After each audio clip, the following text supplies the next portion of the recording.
Kim Becker here with our Director of Strength and Conditioning here at Arizona Football, Tyler Owens, who's going to give us a little bit of a sneak peek into EliteForm, which is a program that the team uses here in the weight room to track a lot of their stuff that I don't know. So I'm going to have you explain it, Tyler. Yeah. You want to go for it? They sign in right here, right? Absolutely. So when our team comes in every day, the monitors are set. They come, they get to their rack, they type in their last name, their picture pops up, they tap their picture, and they hit start workout. When they get to the rack, whatever is programmed or planned for the day is shown up on the monitor here. They tap whatever the lift is, they start, and it shows them exactly what weight, how many reps, how many sets, and the speed or the power that we're tracking for that day. So we're able to know exactly what each guy does, the weight they do, the speed they do, and the power they do, so we can keep a track on and know exactly what each guy does for every rep and every set every time they come to the weight room. So you said that it's already like inputted for the day before they get in here? Yeah. So when do you guys put that program together and then put it into this?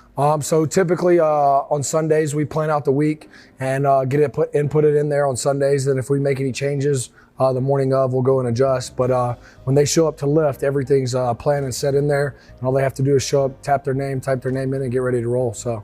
And I say you guys because you have a big staff here. How many total on your strength and conditioning staff? Yeah, so it's me plus 4 other full-time assistants, the 5 football rules for NCAA, and then also we have 2 paid interns, and then a handful of volunteers that also help us. So we have a pretty solid staff that does a really solid job helping me and do a great job implementing our program.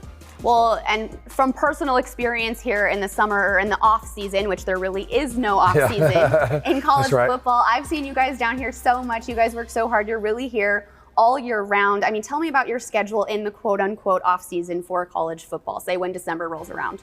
Yeah, so I mean, typically what happens is we start whenever the season ends, we'll come off, whatever that looks like. We typically have, a 7 to 8 week off season.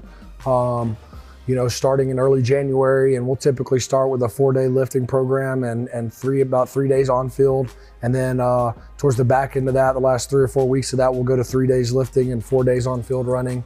That'll lead us right into spring break. And then we'll go to spring break and we'll come back and spring ball will start, and we'll basically lift the days we don't practice. So typically that looks like Monday, Wednesday, Friday lifts, and then Tuesday, Thursday, Saturday practices. And then that takes us up until May after we finish the spring game. Typically May is the players' month off, our month off, and then we start back right after Memorial Day. And then we roll basically the whole summer. We have an 8-week training block that goes 4 weeks in June. We get a week off for July 4th, and then we start back and we got 3 or 4 weeks in July, and leads us right into camp. So it's basically full swing all the time, and we just get after it. There's nothing better though, so. I'm tired just listening to all of that. Okay, well, exhausting, but amazing, the work that you guys put in and the work that you do with the team. And then before we end this one, you also have this 1080 sprint, because we've talked about the program here in the weight room that measures all of the weights and all of the lifting and that kind of stuff, but this measures their sprints, you were telling me earlier? Yeah, so I mean, basically, one of our big things is we don't want to guess with our players' development. We want to know exactly where they are and where we got to get them to be an elite football player. And so this is another tool that we have available with Coach Fish and all the resources he's been able to provide us. So this is just kind of the same thing. Every time we're on the field and we do our sprint work, we're able to track and know exactly where each guy is. Each guy has a profile.